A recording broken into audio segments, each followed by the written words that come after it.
Magandang araw sa iyo. Para sa ating pagtalakay ngayon, mayroon tayong isang sulatin na bumubuo ng isang napakalaking kwento, isang cosmic na drama, kung tutuusin. Oo, cosmic talaga ang term. Ang tema, ang pagkawala at pagbabalik ng kapangyarihan ng sangkatawan na mamahala dito sa mundo. Ang source natin ay mga sipi mula sa isang dokumentong may pamagat na -219 Pebe Ekyolgwa.pdf na puno ng mga theological na interpretasyon. Mula sa Biblia, oo. Ang misyon natin, himayin ang buong argumento ng tekstong ito mula simula hanggang sa dulo. Alamin natin kung paano ipinapaliwanag ng source yung orihinal na role ni Adan. Bilang tagapamahala. Paano ito bigla ang nawala at yung napaka-komplikadong proseso kung paano ito diumano'y ibinabalik. Ito yung konsepto ng huling Adan. Kaya simulan na natin. Ang ganda ng pagkakabalangkas nito kasi parang isang epic na salaysay talaga. Magsisimula tayo sa isang perpektong hardin, 'di ba? Isang paraiso. Sa Eden? Tapos dadaan tayo sa isang malagim na trahedya kung saan yung hari naging alipin.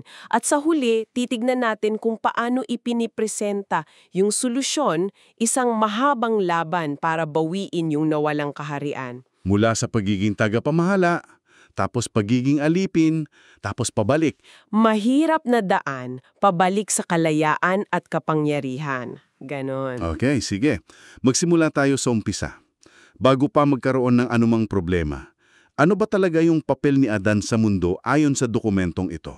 Well, ayon sa source, nung nilikha ng Diyos, ang tao ayon sa kanyang sariling wangis, hindi lang ito usapin ng itsura. Hindi lang physical. Hindi. May kasama itong isang napakahalagang tungkulin. Ipinagkatiwala kay Adan ang pamamahala sa lahat sa lupa, sa mga hayop, lahat. Sa madaling salita, siya yung itinalagang manager ng buong planeta. Manager? Gusto ko yan term na yan. Hindi owner. Eksakto, hindi owner. At dyan pumapasok yung isang mahalagang Korean term na ginagamit sa source, Chong Jikijok Imshi Deri Kwalikwon. Wow, ang haba niyan. Medyo mahaba pero ang ibig sabihin lang niya ay temporary stewardship o delegated authority. Bale, parang ikaw ang caretaker ng isang napakagandang mansyon. Okay. Pinagkatiwalaan ka pero hindi ibig sabihin na sa'yo na ang titulo. Si Adan ay isang katiwala. Hiram lang ang kapangyarihan niya. So may mga terms and conditions, kumbaga. At ano yung kondisyon para manatili sa kanya yung kapangyarihan? Simple lang yung kondisyon. Pagsunod. Ang pamamahala ni Adan dapat salamin ng pamamahala ng Diyos. Na nakabatay sa pag-ibig, hindi sa sariling interes. Tama.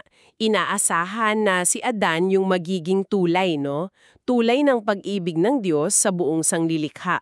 Hanggat nananatili siya sa ilalim ng utos, mananatili sa kanya ang delegated authority. At alam naman natin kung anong kasunod. Dito na nangyari ang pagbagsak. Paano ipinapaliwanag ng source yung pagkawala ng kapangyarihang to? Hindi naman ng parang susi na basta mo na lang naiwala. Dito nagiging seryoso ang usapan.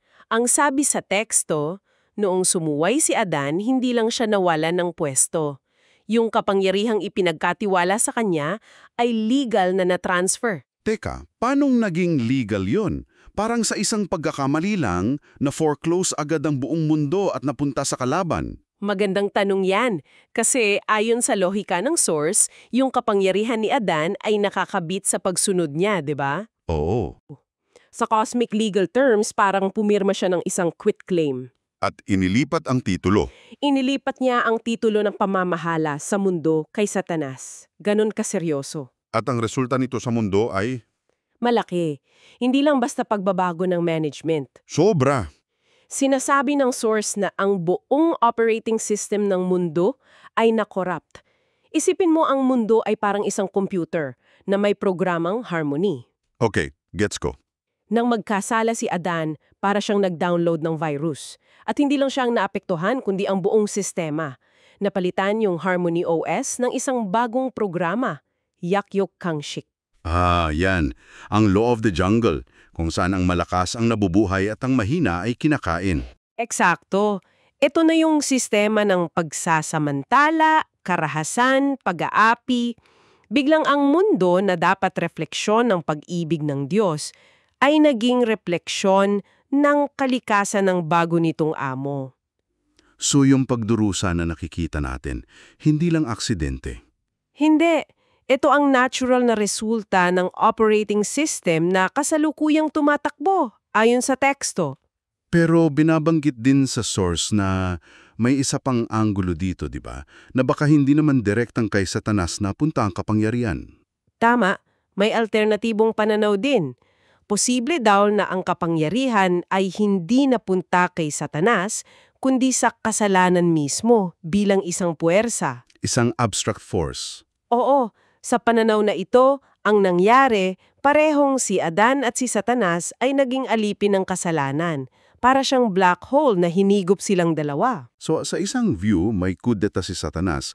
Sa isa naman, may isang mas malaking puwersa na lumamon sa lahat. Ano ang mas binibigyan ng timbang ng source? Ano man daw ang interpretasyon, iisa lang ang resulta. Ang tao na dating salamin ng wangis ng Diyos ay naging salamin ng puso ni Satanas. Puso ng kasakiman at pagsuway. Tama. At yan yung namana ng buong sangkatauhan. Yan yung malaking problemang kailangang solusyonan. Kung ganun na pala kalalang sitwasyon, naalipin na ang sangkatauhan at ang mundo ay nasa ilalim ng law of the jungle, paano pa ito mababago? May paraan ba para i-reboot ang sistema ayon sa source? Dito na ipinapakilala ng source ang solusyon. Ito yung tinatawag nilang Majimak Adam o ang huling Adan. Si Jesucristo. Sila si Kristo. Kung ang unang Adan ang dahilan ng pagbagsak, ang huling Adan ang magiging daan para sa panunumbalik. Siya raw ang tunay at karapat-dapat na tagapagmana. Oo, pero ito ang isang tanong na maaaring pumasok sa isip. Kung si Kristo bilang manlilikha ay technically may-ari na ng lahat, di ba? Bakit kailangan pa ng isang huling Adan? Oo, bakit kailangan pa ng proseso? Oo, bakit kailangan pa ng isang komplikadong proseso para bawiin ang isang bagay na sa simula pa lang ay sa kanya na? Napakagandang tanong yan. Dito talaga lumalabas yung legal na aspeto ng argumento ng source. Ipinapaliwanag kasi ng teksto na dahil ang kapangyarihan ay nawala sa pamamagitan ng isang tao, si Adan, Okay. kailangan din itong bawiin sa legal na paraan sa pamamagitan ng isang tao. Kahit si Kristo ang manlilikha, kinailangan niyang magkatawang tao para, bilang isang lehitimong kinatawan ng sangkatawan, ay legal na manahin pabalik yung pamamahala. So parang may isang cosmic na batas o protocol na kinakailangang sundin kahit ng Diyos mismo para maging valid yung pagbawi. Ganoon na nga ang ipinapahayatig at ang legal na konfirmasyon ng pagmamana na ito ayon sa teksto nangyari sa pamamagitan ng kanyang kamatayan at muling pagkabuhay. Doon nasil yung deal, kumbaga. Oo. At sa puntong iyon, yung authority niya ay hindi na lang sa mundo. Naging otoridad na ito sa buong universo kasama na ang mga anghel at lahat ng espiritual na nilalang. Ito yung nakakagulat. Sinasabi ng source na noong tinukso ni Satan si Jesus sa disyerto, yung kapangyarihan sa mundo na inalok niya, hindi yun bluff. Hindi. Totoo raw yun. Iyon daw talaga yung kapangyarihang nakuha niya kay Adan. So para siyang magnanakaw na sinusubukang ibenta pabalik sa tunay na may-ari yung ninakaw niya. Eksakto. Ang tukso ay hindi lang tungkol sa pagkain. Ito ay isang legal na challenge. Sinusubukan di Satanas na ipasa kay Jesus ang kapangyarihan sa parehong paraan sa pamamagitan ng pagsuway. Pero hindi umubra. Hindi! Dahil si Jesus ang tunay na tagapagmana at siya ang huling Adan na nanatiling masunurin, walang bisa ang pag-aangkin ni Satanas. Tinalo siya ni Jesus sa mismong legal na larangan kung saan siya unang nanalo. Okay. So matapos ang muling pagkabuhay, umakyat si Jesus sa kanyang trono. Siya na ang may hawak ng titulo ng legal na kapangyarihan. Ito na yung logical na tanong. Bakit may kasamaan pa rin? Oo. Bakit parang hindi nagbago? Bakit hindi na lang niya ginamit yung kapangyarihan na yun para ayusin ang lahat in an instant? Bakit hindi niya winakasan si Satanas at yung law of the jungle? Dito pumapasok ang isa sa pinakamahalagang punto ng source. May paliwanag sa delay na yan. Ayon sa teksto, kung agad nalilipulin ni Jesus si Satanas, may isang malaking problema. At ano yun? Kailangan din niyang lipulin ang buong sangkatauhan. Tika, bakit? Anong koneksyon? Kasi yung unang Adan, yung buong lahi ng tao, naging alipin na ng kasalanan. 'Di ba? Nakatali na sila sa sistema ni Satanas.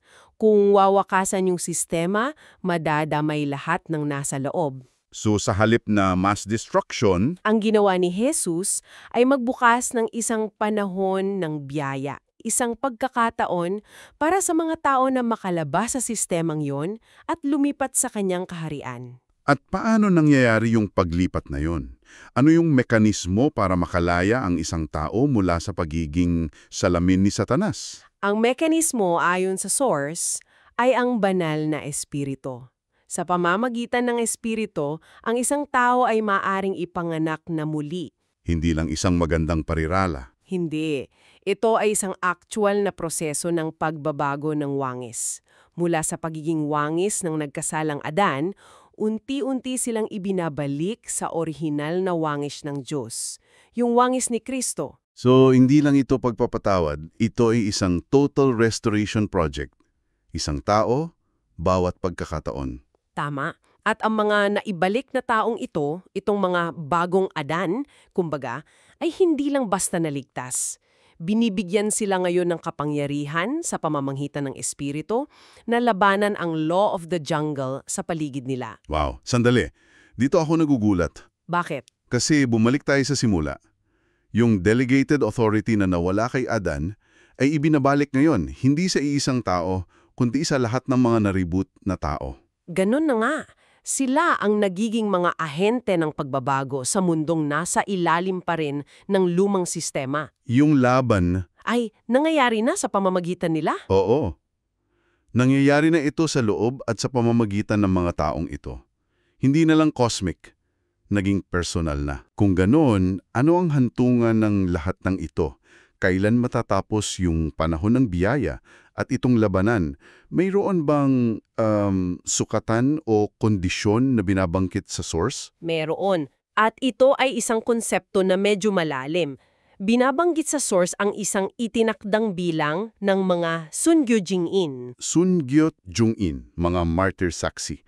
Anong ibig sabihin yan sa kontekstong ito? Ang ideya, ayon sa source, ay hindi lang ito tungkol sa literal na pagkamatay.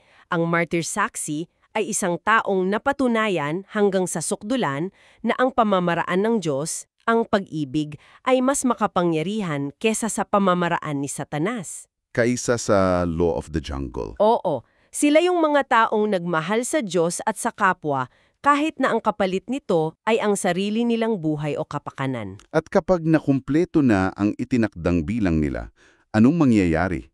Big Bang. Hindi Big Bang, pero malapit na doon.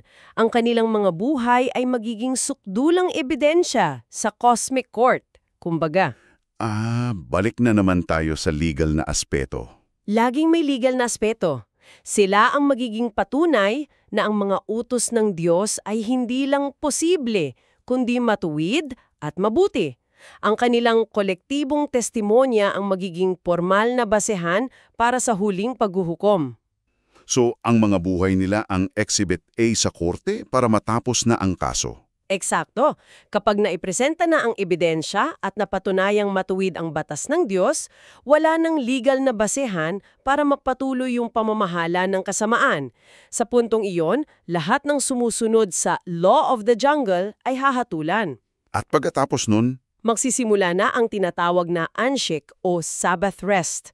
Ito raw yung ikapitong 1,000 taon kung saan yung original na Harmony OS ay tuluyang maibabalik. kabayapaan at pamamahala ng pag-ibig. Yun na yun. Okay, so kung pagsasamahin natin ang lahat ng sinasabi ng source mula sa pagiging CEO ni Adan sa Earth Inc., sa hostile takeover ni Satanas, sa legal na pagbawi ng huling Adan, at sa unti-unting pagpapanumbalik sa pamamagitan ng mga bagong Adan, may isang malaking kaisipan na naiiwan para sa iyo. Kung ang salaysay na ito ay nagmumungkahi na ang tungkuling mamahala sa mundo ay isang responsibilidad na ipinagkatiwala, nawala, at ngayon ay aktibong ibinabalik sa mga nanunumbalik sa wangis ng Diyos, Ano kaya ang personal na implikasyon nito sa iyo? Paano nito binabago yung pagtingin mo sa sarili mong papel? Oo, hindi bilang isang pasibong manunood, kundi bilang isang aktibong kalahok sa mga pang-araw-araw na pakikibaka sa pagitan ng pag-ibig at pagsasamantala sa mundong ginagalawan mo. Isang bagay na maaari mong pag-isipan.